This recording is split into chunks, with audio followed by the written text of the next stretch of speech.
Primera parte. Había un silencio en el aire cuando Baruch Spinoza tomó la pluma aquella tarde de 1670. Un silencio que no era ausencia de sonido, sino la quietud tensa que precede al trueno. Esa pausa en la que el mundo parece contener el aliento antes de que algo irrevocable suceda.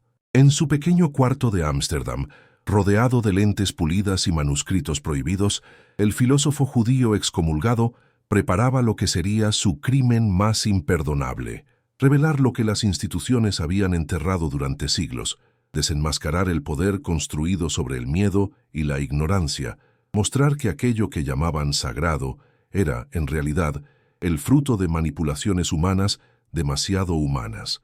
¿Por qué la humanidad teme tanto a la verdad? ¿Qué oscuro pacto habíamos firmado con la mentira para preferir las cadenas conocidas antes que la libertad incierta?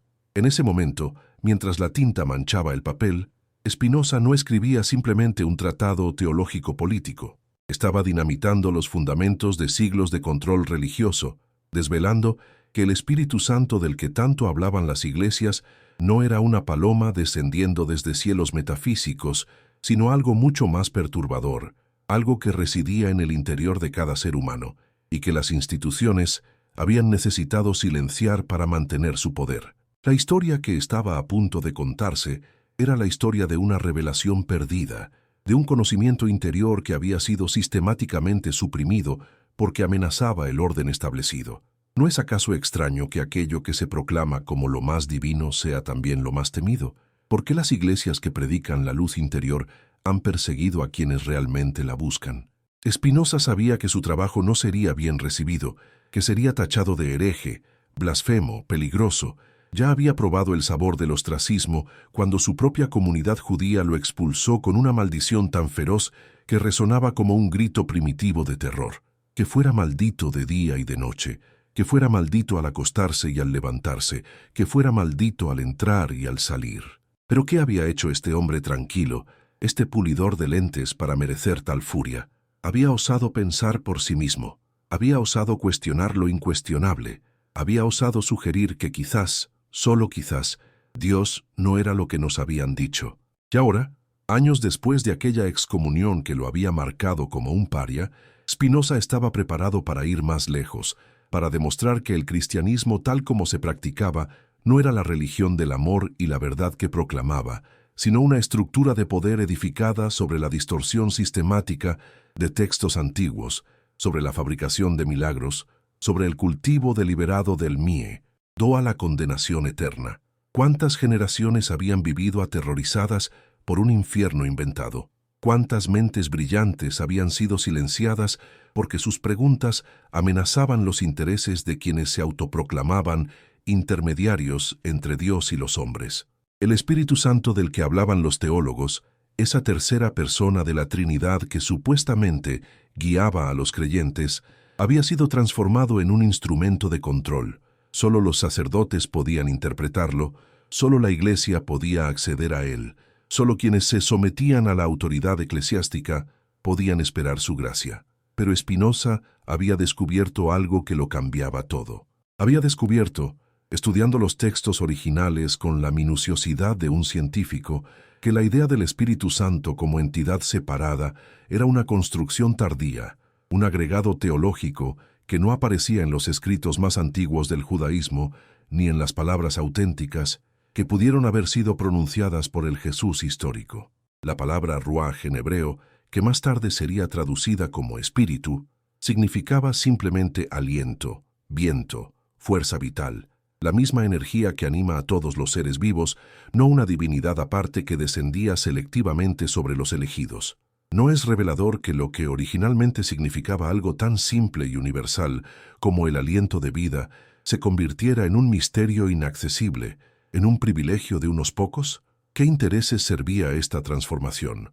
Spinoza veía con claridad. Al hacer del espíritu algo externo, algo que solo podía ser concedido por mediación institucional, la Iglesia se aseguraba su monopolio sobre lo divino. Pensemos en esto con la calma que merece. Si el Espíritu Santo realmente estuviera dentro de cada persona, si cada ser humano tuviera acceso directo a esa fuerza divina, ¿qué necesidad habría de sacerdotes, de papas, de concilios, de toda esa compleja maquinaria de control. ¿Por qué necesitaríamos intermediarios si pudiéramos encontrar a Dios en nuestro propio interior? La respuesta era obvia y aterradora. No los necesitaríamos. Y precisamente por eso, esta idea había sido enterrada, distorsionada, convertida en herejía.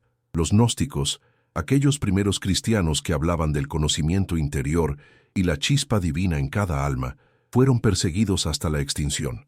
Los místicos que buscaban la unión directa con lo divino fueron constantemente vigilados, sus escritos censurados, sus vidas amenazadas.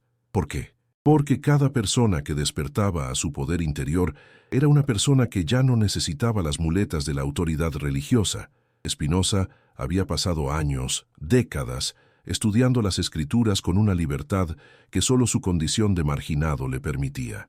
Sin una comunidad que complacer, sin una reputación que proteger, podía leer los textos sagrados con ojos nuevos, podía hacer las preguntas que nadie se atrevía a formular en voz alta. Y lo que encontró fue asombroso y perturbador a partes iguales. Las inconsistencias, las contradicciones, las adiciones posteriores, las manipulaciones evidentes. Los evangelios no eran testimonios oculares escritos por los apóstoles, como la tradición sostenía, sino composiciones literarias creadas décadas después de los eventos que narraban, documentos que reflejaban las luchas de poder y las disputas teológicas de las primeras comunidades cristianas. Los milagros, esos eventos sobrenaturales que supuestamente demostraban la divinidad de Jesús, eran producto de la imaginación humana o de la exageración de eventos naturales, diseñados para impresionar a las masas ignorantes y establecer la autoridad de los líderes religiosos. Pero, ¿qué significa todo esto para nosotros, aquí, ahora? ¿Por qué debería importarnos lo que un filósofo del siglo XVII descubrió sobre textos antiguos? La respuesta es que las mismas estructuras de control que Spinoza desenmascaró siguen operando hoy, solo que con disfraces diferentes. El miedo sigue siendo la herramienta principal del poder religioso. La ignorancia sigue siendo cultivada deliberadamente.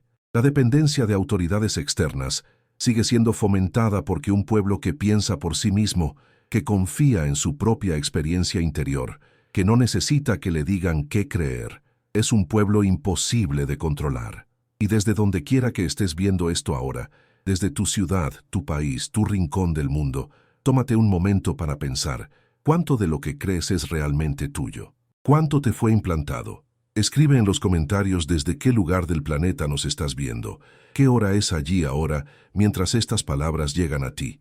Y si estas reflexiones resuenan contigo, comparte este mensaje con alguien cercano, con alguien a quien aprecias, porque a veces el mayor regalo que podemos dar es la invitación a pensar, a cuestionar, a despertar. Spinoza entendía que su tarea era inmensamente peligrosa.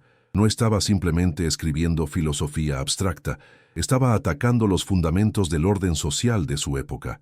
La religión no era solo un asunto privado de creencias personales, era el cemento que mantenía unida a la sociedad, la justificación de las monarquías, la base del derecho, el instrumento de educación moral. Cuestionar la religión era cuestionar todo el edificio de la civilización occidental.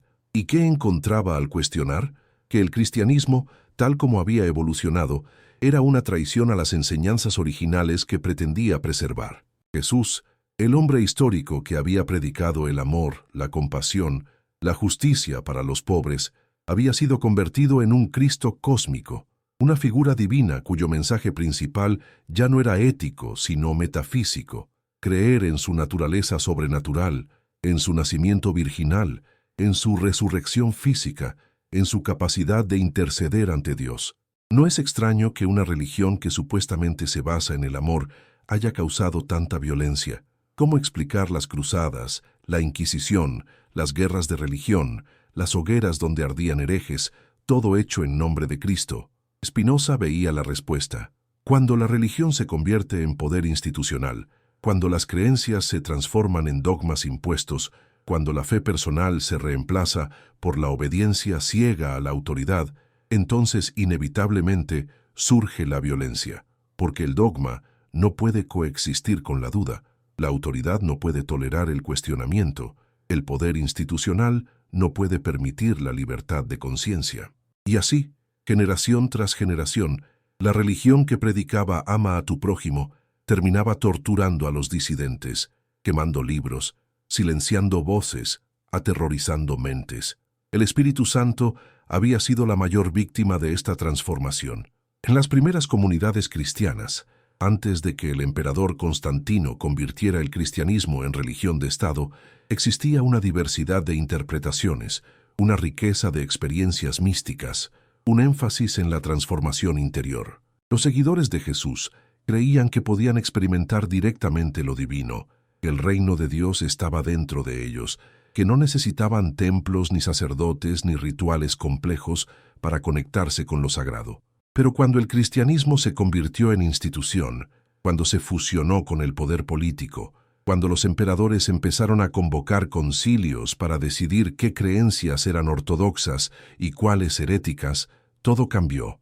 El acceso directo a lo divino se volvió peligroso para el orden establecido. Los concilios ecuménicos, esas grandes reuniones de obispos que supuestamente eran guiadas por el Espíritu Santo para determinar la verdad doctrinal, eran en realidad campos de batalla política donde diferentes facciones luchaban por el poder. ¿Qué había de divino en esas disputas llenas de intrigas, sobornos, amenazas y exilios?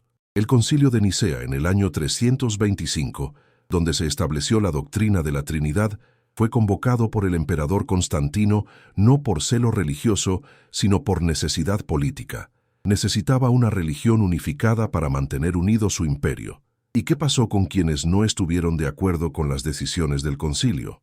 Fueron declarados herejes, perseguidos, sus escritos destruidos, sus nombres borrados de la historia. ¿Es así como actúa el Espíritu Santo? ¿A través de la violencia y la supresión? Spinoza veía una ironía cruel en todo esto. La religión que más hablaba del Espíritu Santo era la que más ferozmente lo había reprimido.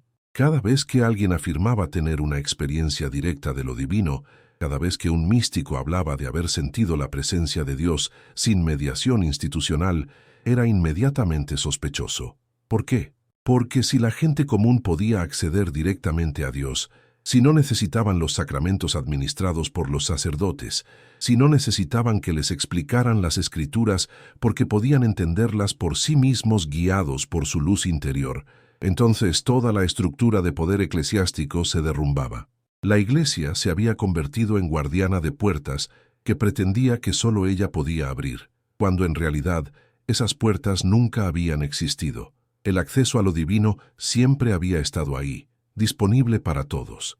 Pero ¿cómo habían logrado ocultar esto durante tanto tiempo? ¿Cómo habían convencido a millones de personas de que necesitaban intermediarios para algo que estaba dentro de ellos mismos? La respuesta era múltiple y sofisticada. Primero, mediante el control del conocimiento. Durante siglos, la Biblia estuvo disponible solo en latín, un idioma que las masas no entendían. Los sacerdotes eran los únicos que podían leerla e interpretarla, y naturalmente, sus interpretaciones siempre reforzaban su propia autoridad. Cuando reformadores como Wycliffe y Tyndale intentaron traducir la Biblia a lenguas vernáculas para que la gente común pudiera leerla, fueron perseguidos como herejes. ¿Por qué? Porque una vez que las personas podían leer por sí mismas las Escrituras, empezaban a hacer preguntas incómodas, empezaban a notar las contradicciones, empezaban a darse cuenta de que muchas de las doctrinas que se les había enseñado no estaban realmente en la Biblia. Segundo, mediante el cultivo sistemático del miedo. La doctrina del pecado original enseñaba que todos los humanos nacían corruptos, manchados por el pecado de Adán, condenados desde el inicio. La doctrina del infierno eterno prometía tormento infinito para quienes no obedecieran las enseñanzas de la Iglesia. La doctrina del purgatorio agregaba otro nivel de control. Incluso si te salvabas, tendrías que sufrir durante siglos, pero la Iglesia podía reducir ese sufrimiento mediante las indulgencias que vendía. ¿Ves el patrón? Cada doctrina estaba diseñada para infundir terror y luego ofrecer la solución que solo la Iglesia podía proporcionar. Era un sistema perfecto de manipulación psicológica. Primero te convencen de que estás enfermo, luego te venden la única cura disponible. Tercero, mediante la supresión de alternativas. Cada movimiento que surgía enfatizando la experiencia interior, la igualdad espiritual, el acceso directo a lo divino, era brutalmente reprimido. Los cátaros del sur de Francia, que creían en la luz interior y rechazaban la autoridad papal, fueron exterminados en una cruzada genocida. Los valdenses, que predicaban la pobreza apostólica y el derecho de todos a predicar, fueron perseguidos durante siglos. Los husitas en Bohemia, los lollardos en Inglaterra, los anabaptistas en Alemania, todos compartían una visión más democrática del cristianismo, y todos fueron aplastados. ¿Qué mensaje enviaba esto a quienes pensaban diferente? Que el precio de la disidencia era la muerte, que era más seguro obedecer que cuestionar, que el conformismo era supervivencia. Y así, generación tras generación, el verdadero significado del Espíritu Santo fue enterrado bajo capas de dogma y ritual. Lo que había sido una experiencia viva, una transformación interior, un despertar de la conciencia, se convirtió en una doctrina muerta sobre una entidad metafísica que descendía solo en circunstancias especiales y solo sobre personas especiales. El Espíritu Santo se convirtió en propiedad de la Iglesia, algo que ella controlaba y distribuía según su criterio. ¿No es esta la suprema ironía? Que algo llamado espíritu, que por definición debería ser libre, fluido, imposible de contener, fuera encadenado y encerrado en formulaciones teológicas rígidas. Spinoza había llegado a una conclusión radical. El Espíritu Santo, tal como lo entendía la teología cristiana tradicional, no existía. No era una persona divina separada, no era una fuerza sobrenatural que descendía desde los cielos. Era, en el mejor de los casos, una metáfora poética para referirse al poder de la razón humana, a la capacidad de la mente para comprender la verdad, a esa fuerza interior que impulsa a los seres humanos hacia la sabiduría y la virtud. Y en el peor de los casos, era una ficción útil inventada para mantener el control sobre las masas crédulas. ¿Suena esto blasfemo? ¿Suena como algo que merecería la hoguera? Así lo pensaron sus contemporáneos, y por eso Spinoza publicó su Tratado Teológico-Político anónimamente, y aún así fue denunciado, prohibido, quemado en plazas públicas. Pero Spinoza no estaba interesado en destruir por destruir. Su crítica del cristianismo no venía del odio, sino de un profundo amor por la verdad y por la humanidad. Veía cómo las religiones organizadas mantenían a las personas en un estado de infantilismo espiritual, dependientes de autoridades externas, incapaces de pensar por sí mismas, aterrorizadas ante la idea de usar su propia razón, y veía cómo esto no solo era espiritualmente dañino, sino también políticamente peligroso. Sociedades donde las personas no podían cuestionar la autoridad religiosa, tampoco podían cuestionar la autoridad política. El absolutismo religioso preparaba el camino para el absolutismo político. La libertad de pensamiento era la base de todas las demás libertades, y mientras la religión mantuviera su monopolio sobre las mentes, ninguna sociedad podría ser verdaderamente libre. ¿Y qué proponía Spinoza como alternativa? No el ateísmo simple, como muchos de sus críticos lo acusaron. Spinoza creía en Dios, pero en un Dios radicalmente diferente del Dios personal de la tradición judeocristiana. Su Dios era la naturaleza misma, la sustancia infinita de la que todo está hecho, no un creador externo que interviene en el mundo, sino la realidad última que es el mundo. Deus sive natura, Dios o la naturaleza, escribió, identificándolos completamente. Y si Dios es la naturaleza, entonces Dios está en todas partes, en todas las cosas, en cada persona. No hay nada fuera de Dios, no hay división entre lo sagrado y lo profano, no hay jerarquía de seres con Dios en la cima y la materia inerte en el fondo. Todo es una expresión de la misma sustancia divina, todo es igualmente sagrado.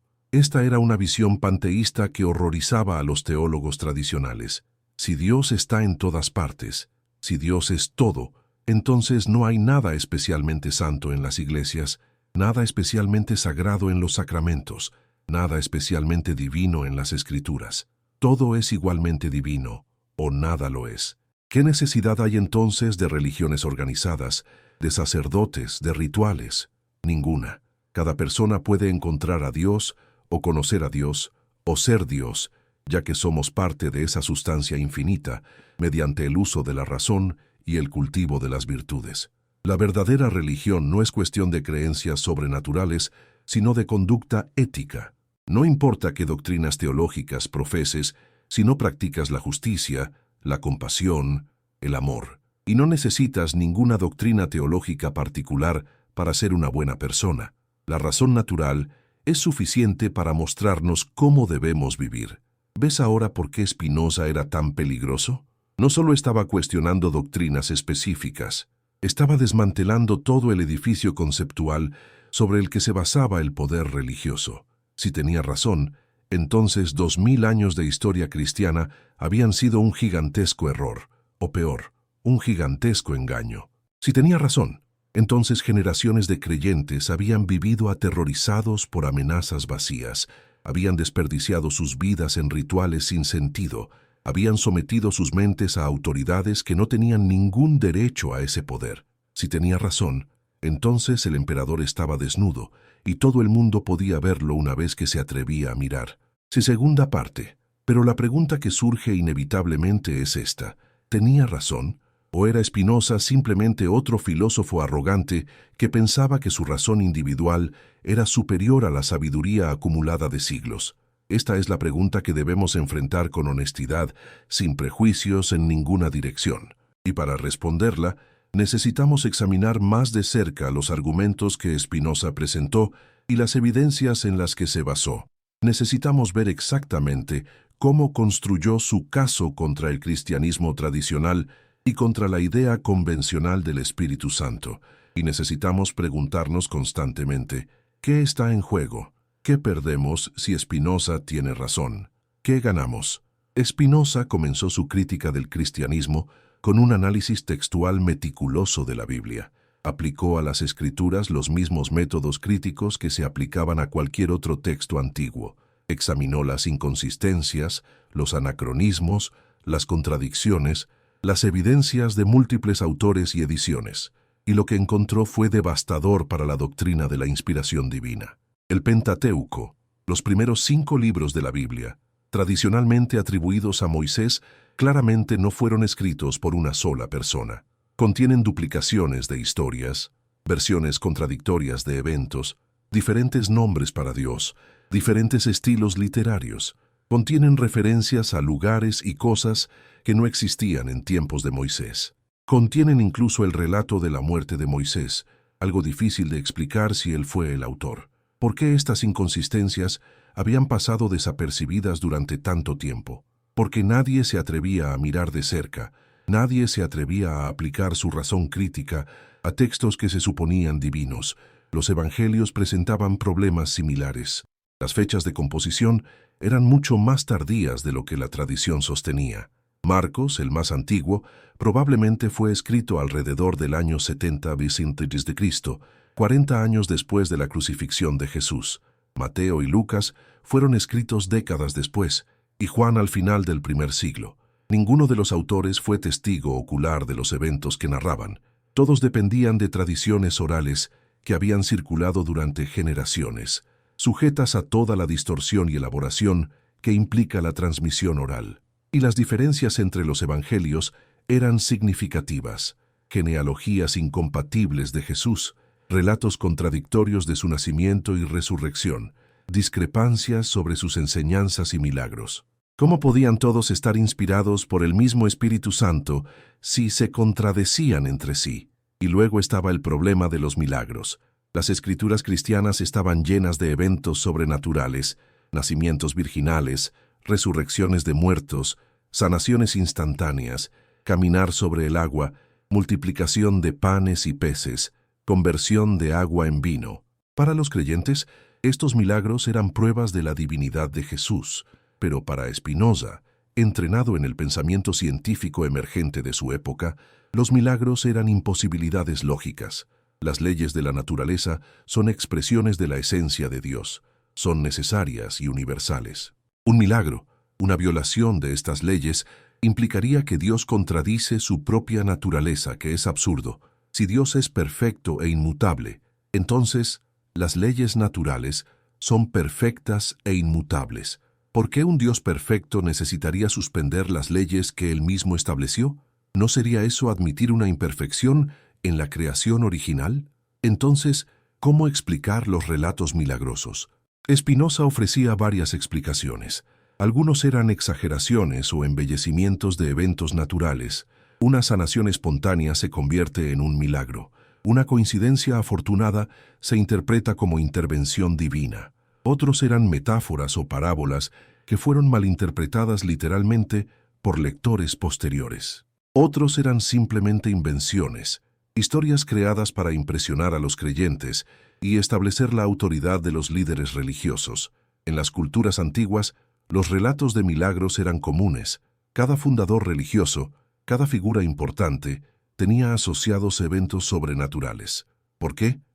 Porque las masas ignorantes eran fácilmente impresionadas por tales historias, y los líderes religiosos sabían que el camino más rápido al poder era afirmar conexiones con lo sobrenatural. ¿Pero esto significa que Jesús era un fraude? Spinoza era cuidadoso de distinguir entre el Jesús histórico y el Cristo de la fe. El Jesús histórico, argumentaba, probablemente fue un maestro sabio, un reformador ético, alguien que predicaba el amor, la justicia, la compasión. Sus enseñanzas morales eran valiosas y profundas, pero después de su muerte, sus seguidores, influenciados por las expectativas mesiánicas del judaísmo de su tiempo y por las mitologías del mundo grecorromano, lo transformaron en una figura divina. Agregaron los nacimientos virginales, las resurrecciones, las ascensiones a los cielos, todos elementos comunes en las religiones mistéricas de la época. El cristianismo, en su forma desarrollada, era un sincretismo, una mezcla de judaísmo, filosofía griega y religiones mistéricas orientales, y el Espíritu Santo, esa tercera persona de la Trinidad, ¿de dónde vino? No de las enseñanzas de Jesús, ciertamente. En los evangelios más antiguos, Jesús habla del reino de Dios, del Padre, de su propia misión, pero hay pocas referencias a algo que pudiera interpretarse como el Espíritu Santo en el sentido trinitario posterior. Las referencias al Espíritu en los evangelios generalmente usan el término en su sentido hebreo original de aliento o viento, no como una entidad personal divina.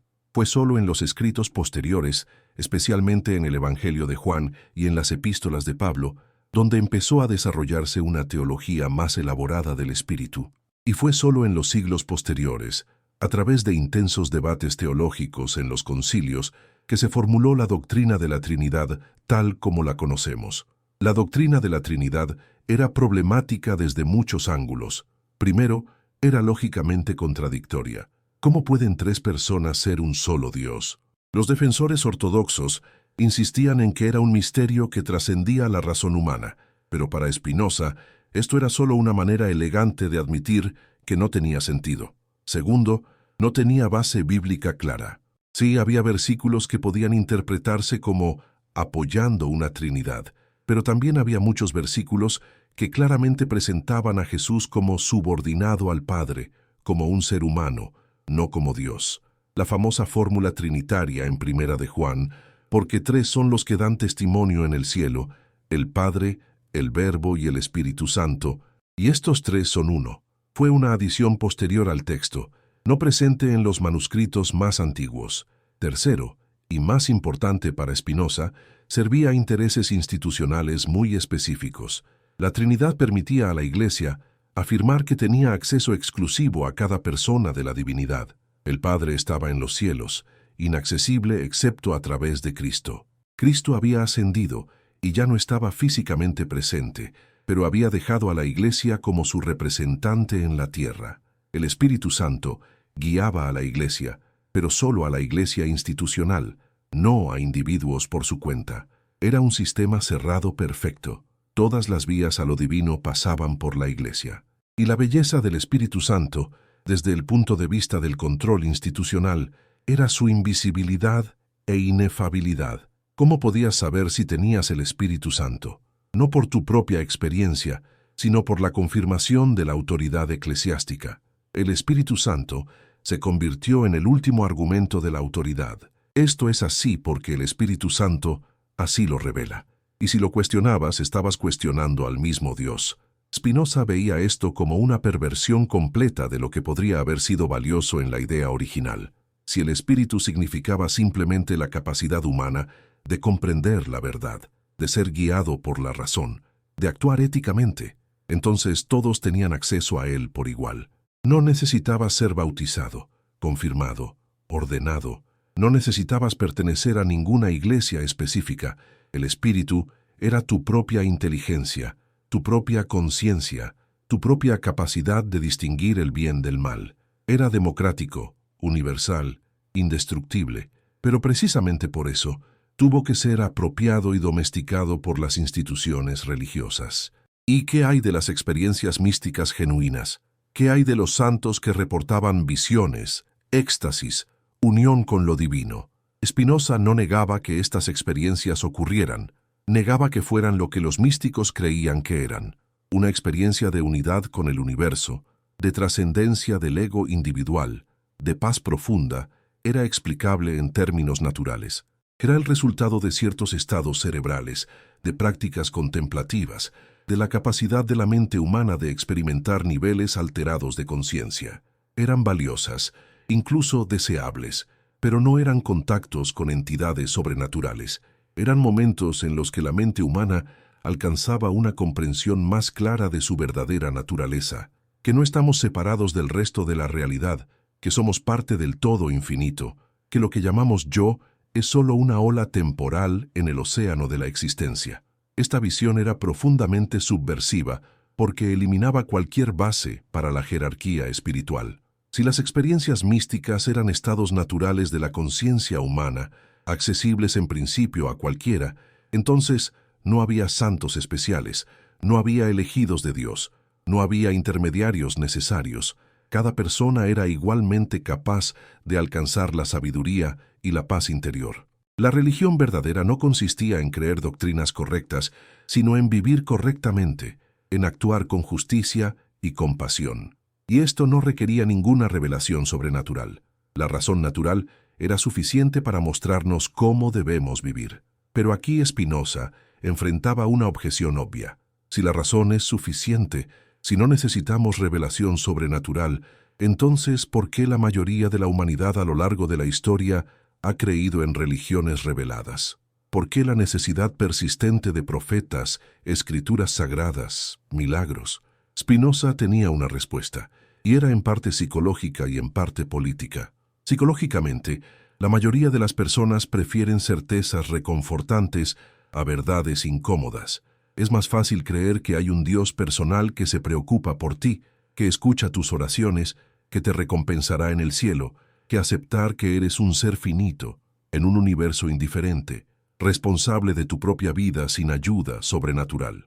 Es más fácil seguir las reglas de una autoridad externa que pensar por ti mismo y asumir la responsabilidad de tus decisiones. Políticamente, los gobernantes siempre han encontrado útil mantener a las masas en la superstición, porque las personas supersticiosas son más fáciles de controlar. Si creen que los gobernantes tienen autoridad divina, si creen que desobedecer al rey es desobedecer a Dios, si creen que sus sufrimientos en esta vida serán compensados en la próxima, entonces aceptarán las injusticias sin rebelarse. La religión organizada ha sido, históricamente, una aliada del poder político.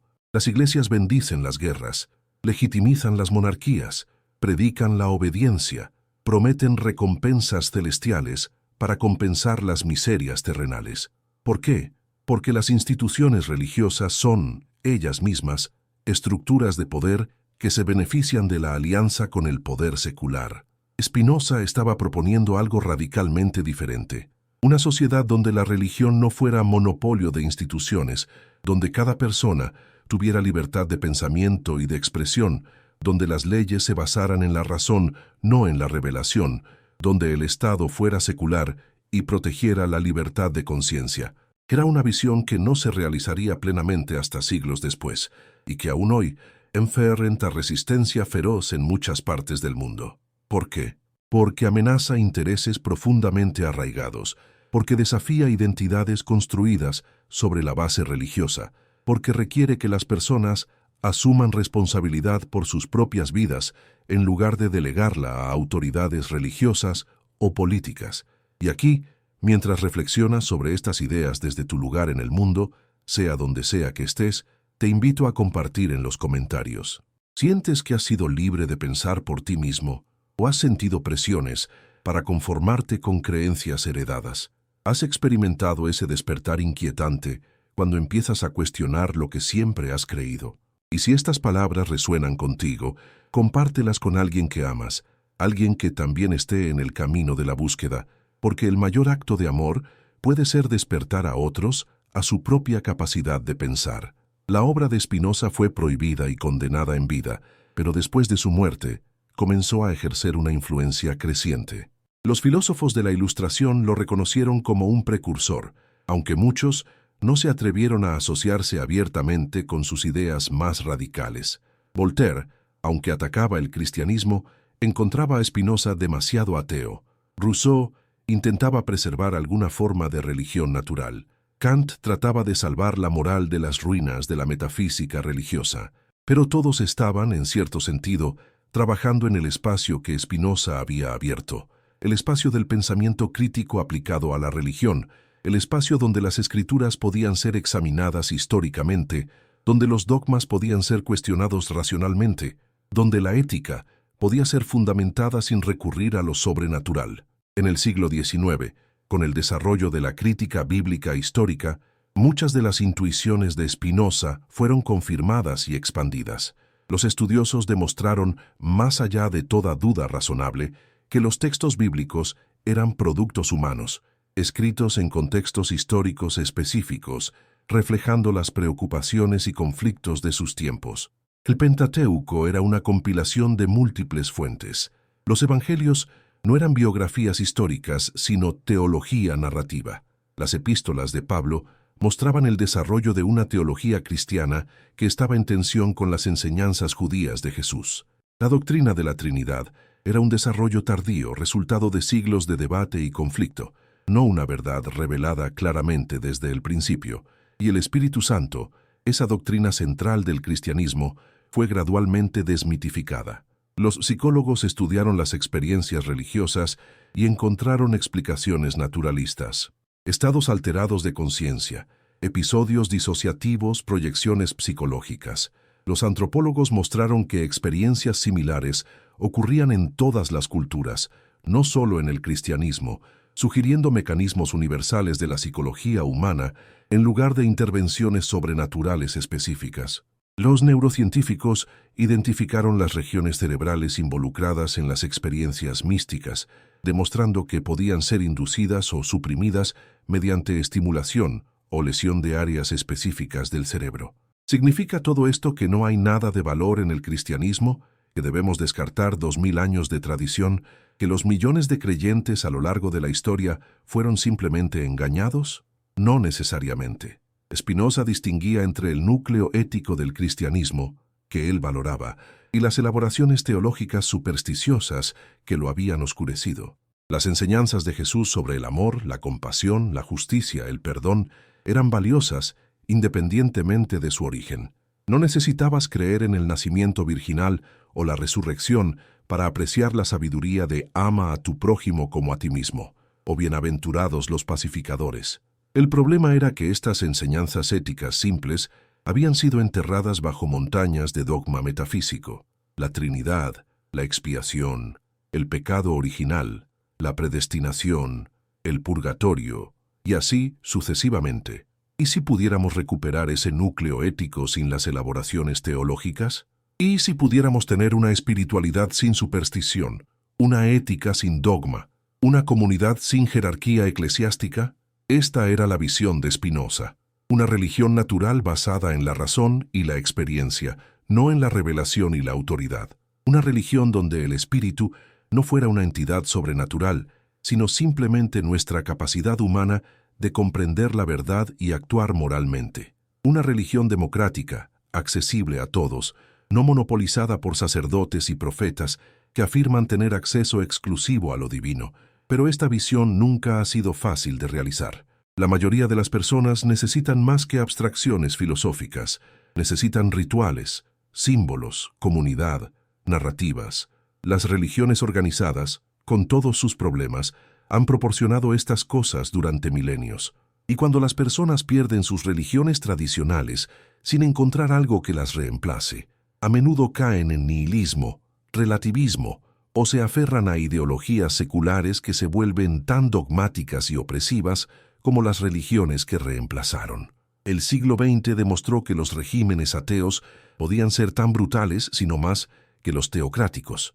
Stalin, Mao, Pol Pot, todos rechazaban la religión, pero creaban cultos de personalidad igualmente irracionales y violentos. Entonces, ¿cuál es la respuesta? ¿Necesitamos la religión a pesar de sus problemas? ¿O podemos evolucionar más allá de ella? Esta es la pregunta que cada generación debe responder por sí misma, y quizás no hay una sola respuesta. Quizás diferentes personas necesitan diferentes cosas. Algunos pueden vivir plenamente guiados solo por la razón y la ética secular. Otros necesitan el consuelo de la fe, la conexión con lo trascendente, el sentido de propósito que la religión proporciona. El peligro surge cuando cualquiera de estos grupos trata de imponer su visión en los demás, cuando los religiosos intentan forzar sus creencias mediante la ley, o cuando los secularistas intentan erradicar toda expresión religiosa de la vida pública. Spinoza abogaba por una solución que sigue siendo relevante: tolerancia y libertad de conciencia. Cada persona debe ser libre de creer lo que su razón y experiencia le dicten, siempre y cuando no interfieran con la libertad de otros. El Estado debe proteger esta libertad, pero también debe mantenerse neutral en asuntos religiosos. No debe favorecer ninguna religión particular, pero tampoco debe perseguir la religión. Las leyes deben basarse en la razón y el bien común, no en doctrinas religiosas específicas, y el debate público sobre cuestiones importantes debe ser libre y abierto, sin censura religiosa ni secular. Esta visión fue revolucionaria en el siglo XVII y sigue siendo controvertida hoy. Hay quienes argumentan que la sociedad necesita una base religiosa común para mantener la cohesión social y los valores morales. Hay quienes argumentan que la religión es tan peligrosa que debe ser activamente combatida y eventualmente erradicada. Spinoza rechazaba ambos extremos. Reconocía que la religión había sido históricamente una fuerza tanto para el bien como para el mal, que había inspirado tanto actos de gran compasión como atrocidades terribles. No era la religión per se el problema, sino la religión dogmática, la religión autoritaria, la religión que exigía obediencia ciega y castigaba la disidencia. ¿Y qué hay del Espíritu Santo en todo esto? Para Spinoza, reclamar el término espíritu significaba devolverlo a su significado original y democrático. El espíritu no es algo que poseen solo los santos o los sacerdotes, es la capacidad que todos compartimos de comprender, de crecer, de transformarnos. Es lo que nos hace humanos, lo que nos distingue de los animales, nuestra razón, nuestra conciencia, nuestra capacidad de reflexión moral. Llamarlo santo es simplemente reconocer su valor, su importancia, su centralidad en nuestras vidas, pero no hay nada sobrenatural en ello, nada que requiera intermediarios institucionales, nada que justifique jerarquías de poder espiritual. Tercera parte. Y ahora llegamos al corazón del asunto, al punto donde todas estas reflexiones convergen en una pregunta ineludible. ¿Qué hacemos con esta verdad? Si Spinoza tiene razón, si el Espíritu Santo como entidad sobrenatural es una ficción, si las religiones organizadas han construido imperios sobre fundamentos de arena, si durante siglos hemos estado viviendo bajo ilusiones cultivadas deliberadamente, ¿cómo respondemos? ¿Con furia ante el engaño? ¿Con alivio ante la liberación? ¿Con miedo ante el vacío que queda cuando las viejas certezas se derrumban? ¿O quizás con una mezcla compleja de todas estas emociones y más? La respuesta no es simple porque estamos hablando de algo que va más allá de la teología abstracta. Estamos hablando de identidades, de comunidades, de tradiciones, de los fundamentos mismos sobre los que millones de personas han construido sus vidas. Decirle a alguien que su religión es falsa no es como corregir un error matemático.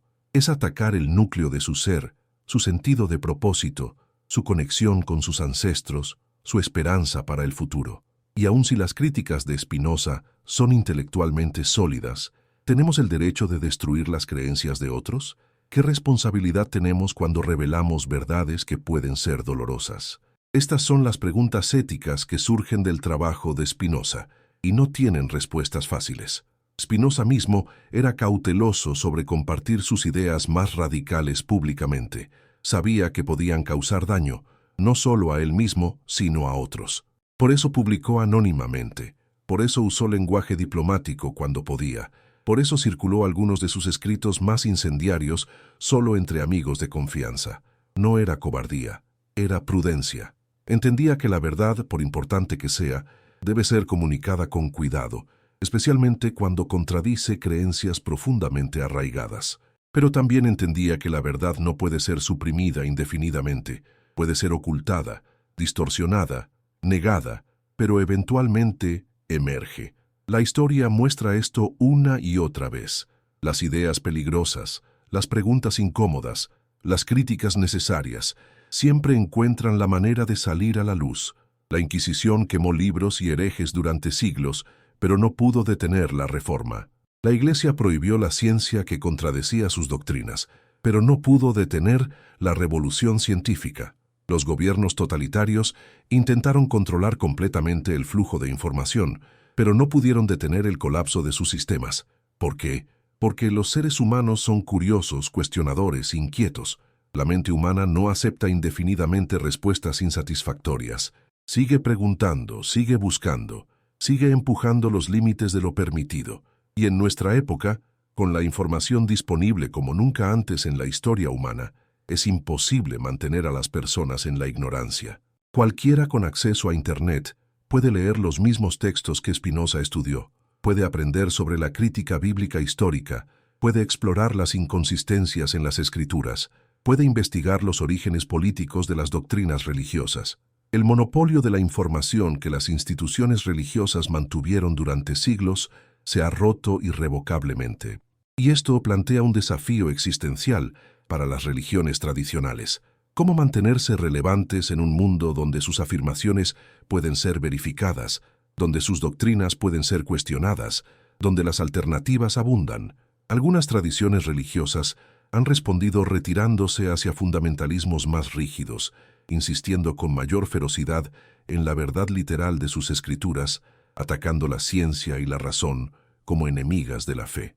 Es una estrategia defensiva que puede funcionar a corto plazo para mantener a los creyentes existentes, pero que inevitablemente fracasa a largo plazo porque requiere un aislamiento cada vez mayor del mundo moderno. No puedes vivir simultáneamente en el siglo XXI tecnológico y en el siglo I teológico. La tensión eventualmente se vuelve insostenible. Los jóvenes criados en estas tradiciones fundamentalistas a menudo enfrentan crisis devastadoras cuando finalmente encuentran información que contradice lo que se les enseñó, y muchos abandonan la religión completamente, sintiéndose traicionados por quienes les mintieron. Otras tradiciones han intentado adaptarse, reinterpretando sus doctrinas de maneras compatibles con el conocimiento moderno, adoptando posiciones más liberales en asuntos éticos, reconociendo que las escrituras son productos humanos que deben ser leídos en contexto. Esta estrategia es intelectualmente más honesta, pero enfrenta su propio problema. Si admites que las escrituras son falibles, que las doctrinas han evolucionado, que las creencias deben ajustarse a la evidencia, entonces, ¿qué queda de especial en tu religión? ¿Por qué no simplemente adoptar una ética secular y dejar atrás todo el bagaje teológico? Las iglesias liberales, tratando de ser relevantes, a menudo se vuelven indistinguibles de organizaciones seculares progresistas, y sus miembros se preguntan por qué molestarse con rituales y creencias que ya no toman literalmente. ¿Hay un camino intermedio? ¿Puede haber una espiritualidad que honre tanto la razón como la experiencia interior, que reconozca los límites del conocimiento humano sin caer en supersticiones, que proporcione comunidad y sentido sin requerir creencias insostenibles? Esta es la búsqueda de muchos en el mundo moderno y no es fácil. Algunos encuentran respuestas en tradiciones orientales como el budismo, que enfatizan la práctica sobre la creencia, la experiencia directa sobre la doctrina. Otros desarrollan espiritualidades eclécticas, tomando elementos de múltiples tradiciones que resuenan con ellos. Otros se identifican como espirituales pero no religiosos, buscando conexión con algo mayor que ellos mismos sin comprometerse con instituciones o dogmas específicos. Spinoza, si viviera hoy, probablemente aprobaría estas exploraciones. Su objetivo nunca fue destruir la espiritualidad humana, sino liberarla de las distorsiones institucionales y supersticiosas. Creía que la experiencia de conexión con el todo, el sentido de reverencia ante la naturaleza, la aspiración hacia la sabiduría y la virtud eran aspectos genuinos y valiosos de la vida humana. Solo necesitaban ser desligados de las afirmaciones sobrenaturales insostenibles y de las estructuras de poder opresivas. El Espíritu Santo, correctamente entendido, como la capacidad humana de trascendencia, de crecimiento, de comprensión profunda, era real y accesible a todos. Solo necesitábamos dejar de buscarlo fuera de nosotros mismos y empezar a cultivarlo dentro. Pero aquí enfrentamos una paradoja inquietante.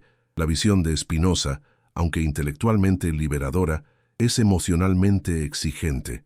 Requiere que asumamos completa responsabilidad por nuestras vidas sin la consolación de creer en un Dios personal que se preocupa por nosotros, sin la esperanza de una vida después de la muerte, donde las injusticias serán rectificadas, sin la certeza de que hay un plan divino dando sentido a nuestros sufrimientos. Requiere que encontremos significado y propósito en un universo que, según la ciencia moderna, es vasto, antiguo, indiferente a nuestra existencia. Requiere que construyamos nuestras propias éticas sin poder apelar a mandamientos divinos absolutos. No todos están preparados para esta carga, ni es claro que todos deban estarlo. ¿Significa esto que debemos mentir a quienes no pueden manejar la verdad? ¿Que debemos perpetuar ilusiones reconfortantes para proteger a los débiles? Esta era la posición de algunos filósofos, que la religión era una noble mentira necesaria para las masas, que la verdad era solo para los pocos que podían soportarla. Spinoza rechazaba este elitismo. Creía que todos los seres humanos tenían la capacidad de razón, que todos podían beneficiarse de la verdad, que mantener a las personas en la ignorancia para su propio bien era profundamente condescendiente y moralmente inaceptable. La libertad de pensamiento era un derecho humano fundamental, no un privilegio de una élite educada.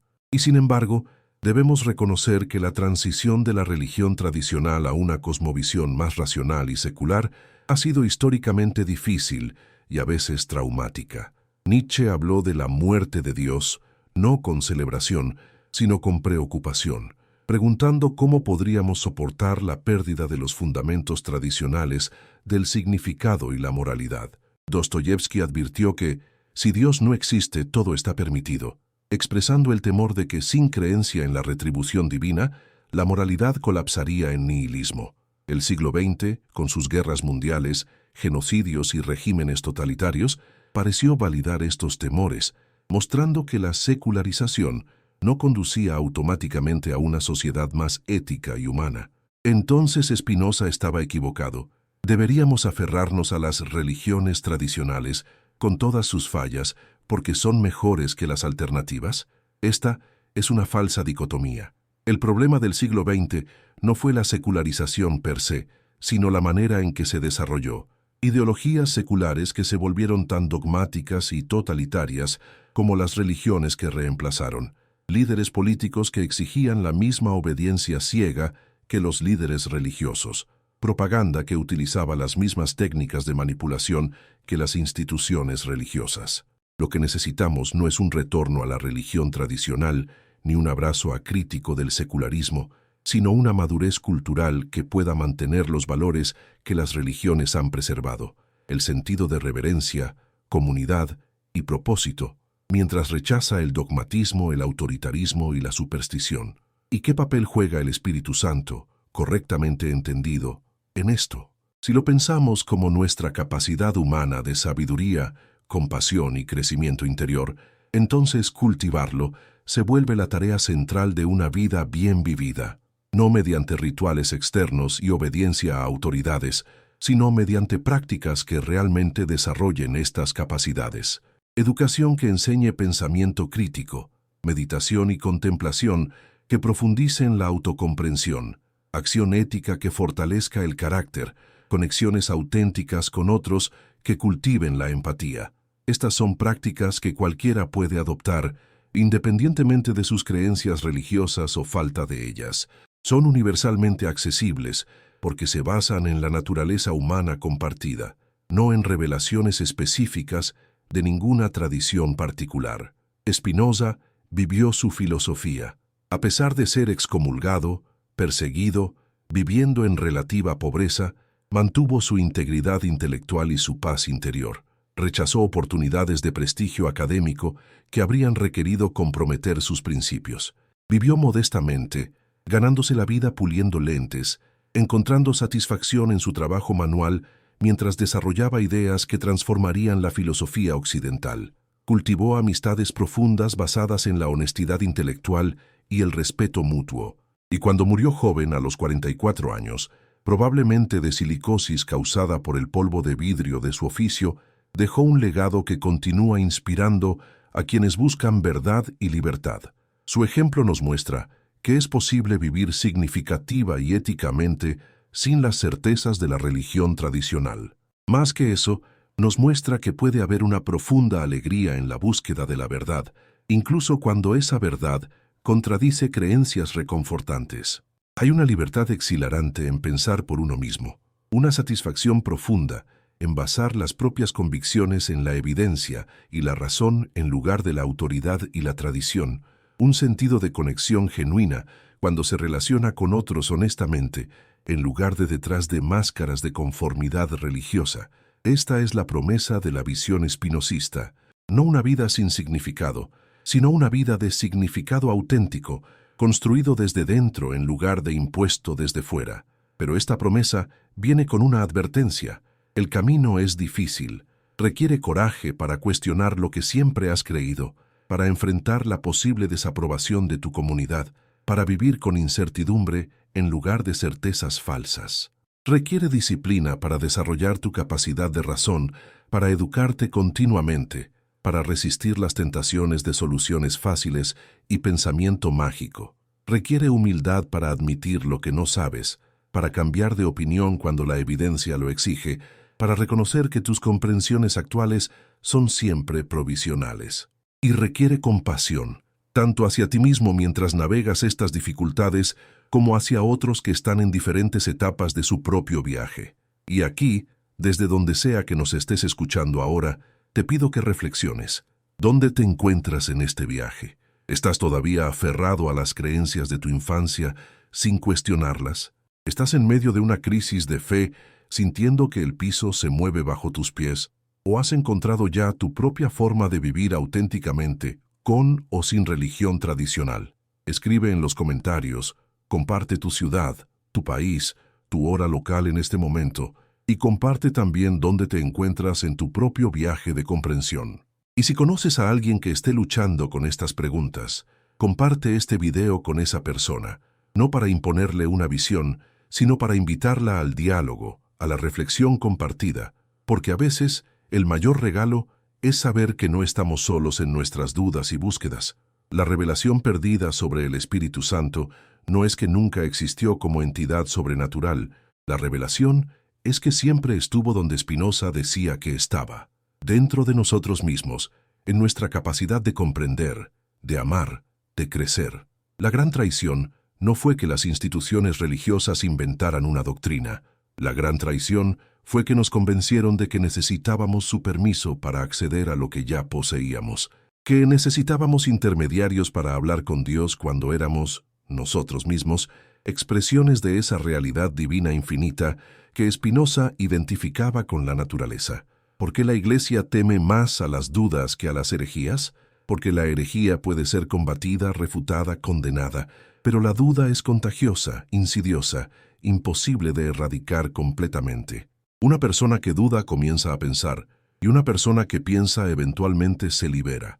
La duda es la grieta en el muro del dogma, y una vez que aparece, eventualmente el muro entero colapsa. Por eso las instituciones religiosas han invertido tanto esfuerzo en cultivar la certeza, en presentar sus doctrinas como verdades absolutas e incuestionables, en castigar severamente cualquier desviación. Porque sabían en algún nivel profundo que su poder dependía de mantener a las personas en un estado de certeza infantil, pero la historia humana es, en gran medida, la historia de cómo las certezas se derrumban y son reemplazadas por comprensiones más profundas. Estuvimos ciertos de que la Tierra era plana, hasta que la navegación demostró lo contrario. Estuvimos ciertos de que la Tierra era el centro del universo, hasta que Copérnico y Galileo nos mostraron nuestra verdadera posición. Estuvimos ciertos de que los humanos fueron creados especialmente por Dios, hasta que Darwin reveló nuestro origen evolutivo. Cada una de estas revoluciones en la comprensión fue resistida ferozmente por las autoridades religiosas porque amenazaba su narrativa de un cosmos diseñado específicamente para nosotros, con nosotros en el centro, creados a imagen de Dios, destinados para la eternidad. Spinoza fue parte de esta tradición de revolucionarios del pensamiento, aunque su revolución fue quizás la más radical de todas, porque atacaba directamente la fuente del poder religioso, la afirmación de acceso exclusivo a lo divino. Si Copérnico nos descentró espacialmente y Darwin nos descentró biológicamente, Spinoza nos descentró espiritualmente, mostrando que no éramos los favoritos especiales de Dios, sino parte del tejido infinito de la naturaleza, no más ni menos divinos que cualquier otra expresión de la realidad. Y paradójicamente, esto no nos degradaba sino que nos dignificaba. Si todo es divino, entonces nosotros también lo somos, no por privilegio especial, sino por nuestra naturaleza esencial. Esta es la verdadera revelación del Espíritu Santo, que lo sagrado no está ahí arriba, en algún reino celestial inaccesible, sino aquí, en la realidad que habitamos, en nuestras mentes que pueden comprender el universo, en nuestros corazones que pueden amar, en nuestras manos que pueden crear. El templo verdadero no es un edificio de piedra, sino el mundo natural en toda su complejidad asombrosa. El ritual verdadero no es una liturgia prescrita, sino la práctica de vivir éticamente, de buscar la verdad, de cultivar la sabiduría. La comunidad verdadera no es una congregación definida por creencias compartidas, sino la humanidad entera, unida por nuestra capacidad compartida de razón y compasión. ¿Qué significa que un dogma se derrumbe ante la razón? Significa que estábamos construyendo sobre arena, que nuestras certezas eran ilusorias, que necesitamos fundamentos más sólidos, y estos fundamentos no pueden ser revelaciones supuestamente sobrenaturales que varían de cultura a cultura y que no pueden ser verificadas. Deben ser principios que emergen de nuestra experiencia compartida como seres humanos. El reconocimiento de que todos queremos evitar el sufrimiento y buscar el bienestar, que la cooperación sirve mejor a nuestros intereses que el conflicto, que la verdad es más valiosa que la mentira, aunque sea incómoda, que la libertad es preferible a la esclavitud, aunque sea más exigente. Estos principios éticos no requieren revelación sobrenatural. Emergen de la razón aplicada a la condición humana. Y aquí está la belleza de la visión de Spinoza. Al basar la ética en la razón en lugar de la revelación, la hace universal. No importa tu religión, tu cultura, tu trasfondo. Si eres un ser racional, capaz de reflexión moral, puedes llegar a estas conclusiones. La ética espinosista no es judía, ni cristiana, ni musulmana. Es humana. Y precisamente porque es humana, puede servir como base para la convivencia pacífica en un mundo pluralista, donde las personas tienen diferentes creencias religiosas, pero comparten la misma naturaleza humana. ¿No será que la verdadera fe comienza cuando las certezas se quiebran? Esta es quizás la paradoja más profunda de todas. La fe auténtica, la confianza genuina en la bondad de la vida, en la posibilidad de significado, en nuestra capacidad de navegar la existencia con sabiduría y compasión, solo puede emerger cuando dejamos de aferrarnos a certezas falsas. Mientras creemos que tenemos todas las respuestas, mientras estamos seguros de que nuestras doctrinas religiosas capturan la verdad completa, no necesitamos fe. Tenemos conocimiento, o al menos así lo creemos. Pero cuando reconocemos nuestra ignorancia fundamental, cuando admitimos que hay mucho que no sabemos y quizás nunca sabremos sobre las preguntas últimas de la existencia, entonces necesitamos fe genuina, la capacidad de vivir con incertidumbre, de encontrar significado sin garantías, de actuar éticamente sin la promesa de recompensas celestiales. Esta fe madura post-religiosa es más difícil que la fe convencional, pero también más auténtica. No depende de creer cosas implausibles, no requiere suprimir tu razón crítica, no te pide que te sometas a autoridades que pueden estar equivocadas. Te pide que confíes en tu propia capacidad de navegar la vida con integridad, que confíes en que vivir de acuerdo con la verdad y la compasión vale la pena incluso sin garantías sobrenaturales, que confíes en que eres capaz de encontrar y crear significado sin necesidad de que te lo impongan desde fuera. Es la fe del adulto espiritual que ha dejado atrás la necesidad de figuras parentales divinas que lo cuiden, pero que no ha caído en el cinismo, sino que ha encontrado una forma madura de estar en el mundo. Spinoza vivió esta fe madura, excluido de la sinagoga, rechazado por la sociedad cristiana, viviendo al margen, podría haber caído en la amargura o la desesperación. Pero en cambio encontró alegría en la búsqueda de la verdad, satisfacción en vivir de acuerdo con sus principios, paz en su comprensión filosófica de que él era parte del todo infinito. Su famoso concepto del amor intellectualis Dei, el amor intelectual de Dios, describe esta condición. No es amor a un Dios personal que te ama a cambio, sino la alegría que surge de comprender tu lugar en el cosmos, de ver cómo todas las cosas están conectadas, de percibir la belleza y la necesidad de las leyes naturales. Es un amor desinteresado, sin expectativa de recompensa, y precisamente por eso es puro y genuino. Podemos, en el siglo XXI, cultivar este tipo de espiritualidad. Podemos encontrar lo sagrado sin lo sobrenatural, reverencia sin religión, comunidad sin dogma. Los intentos están en todas partes, aunque a menudo son torpes y contradictorios. Hay comunidades humanistas seculares que intentan proporcionar los beneficios sociales de la religión sin las creencias sobrenaturales. Hay movimientos de mindfulness que traen prácticas meditativas orientales al contexto secular. Hay filósofos contemporáneos desarrollando éticas seculares sofisticadas. Hay científicos que hablan elocuentemente sobre el asombro y la maravilla que inspira el conocimiento del cosmos. Todas estas son búsquedas de lo que Spinoza nos señaló. Una forma de vivir con profundidad, significado y conexión sin necesidad de mitos que nuestra razón no puede aceptar. Pero el camino hacia adelante no está claro. Las religiones tradicionales, con todos sus problemas, han tenido milenios para desarrollar prácticas, rituales, instituciones, arte, música, arquitectura, todo un ecosistema cultural que sostiene y nutre a sus adherentes. Los intentos seculares de crear algo comparable están en su infancia, y a menudo parecen superficiales o artificiales en comparación.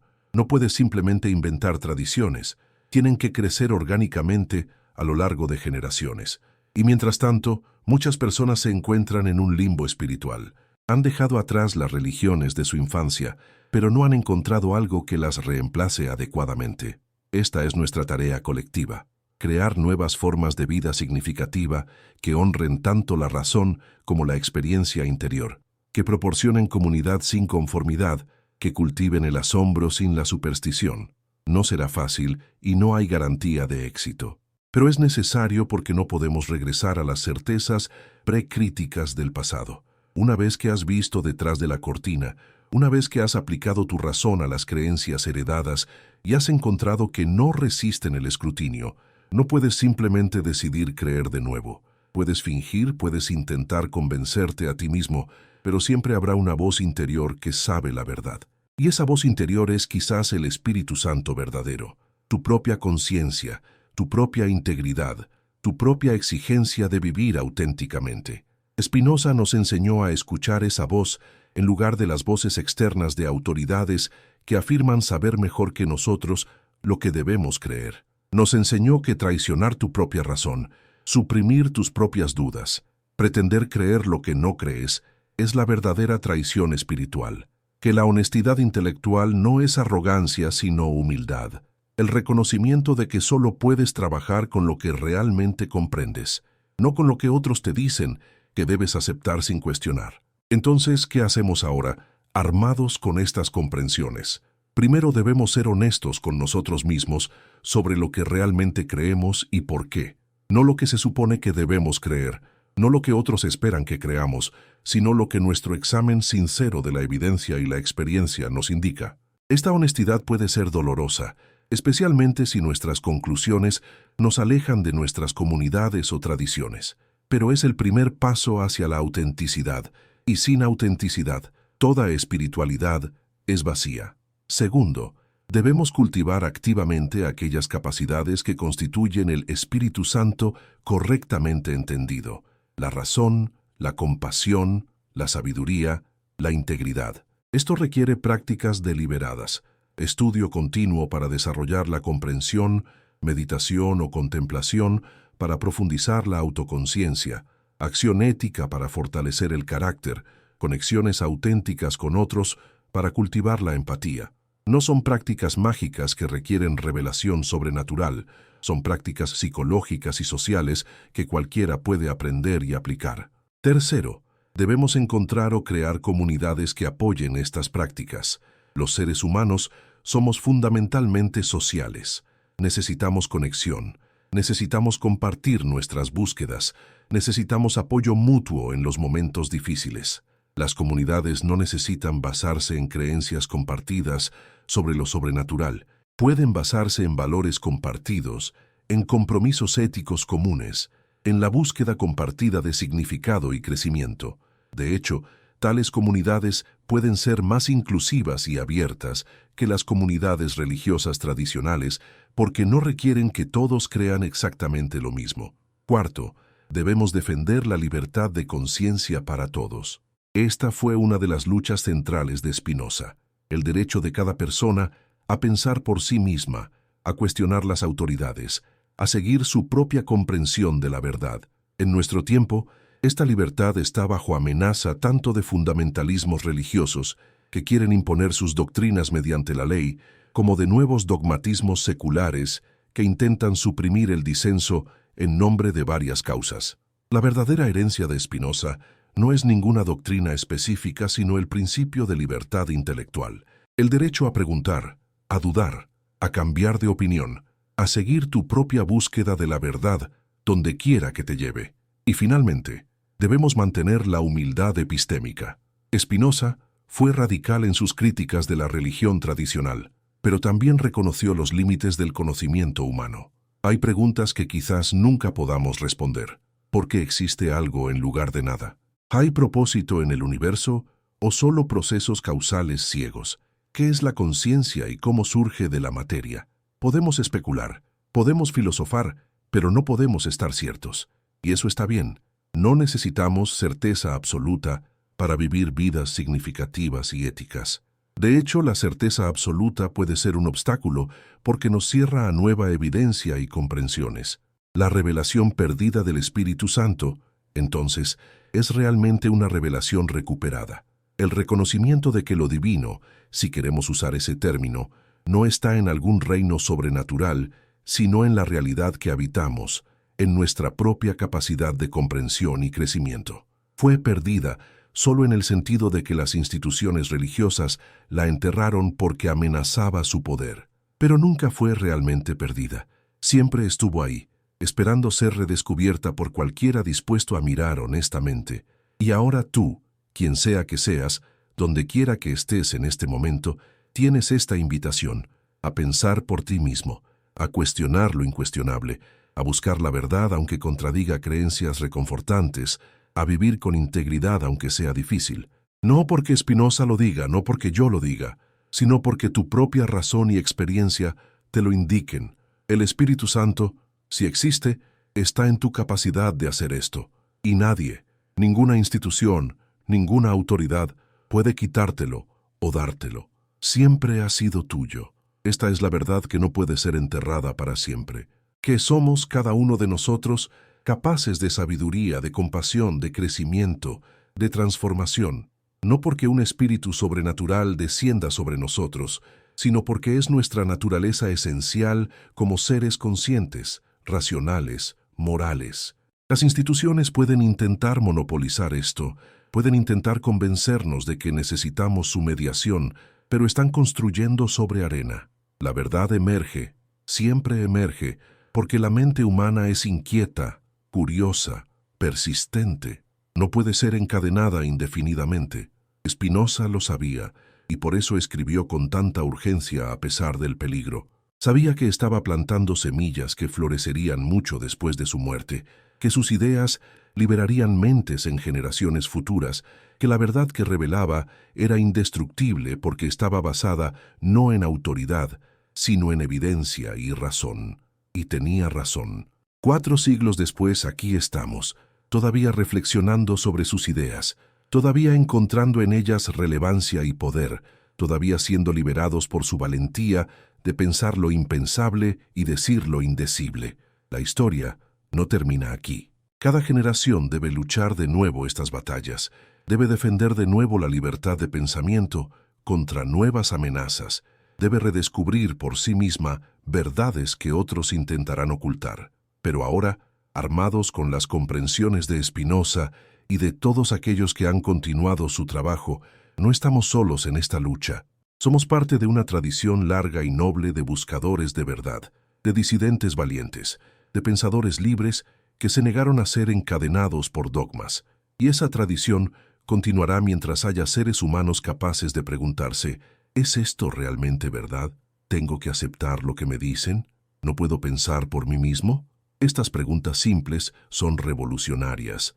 Son el Espíritu Santo verdadero en acción, tu propia mente despertando, cuestionando, creciendo.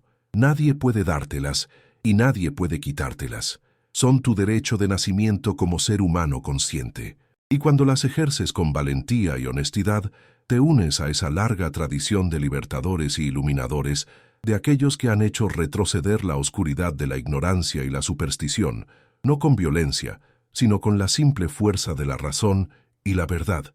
Este es el legado de Spinoza, y este es el desafío que nos deja: vivir auténticamente, pensar libremente, amar sabiamente, en un universo que no nos debe nada, pero que nos ofrece todo si tenemos el coraje de verlo como realmente es, no como queremos que sea. La verdad no puede ser enterrada para siempre. Puede ser ocultada, distorsionada, negada, pero siempre emerge porque es más fuerte que todas las mentiras que se construyen sobre ella. Y tú ahora, en este momento, tienes el poder de ser parte de su emergencia, de ser un portador de luz en lugar de un perpetuador de oscuridad. ¿Qué elegirás?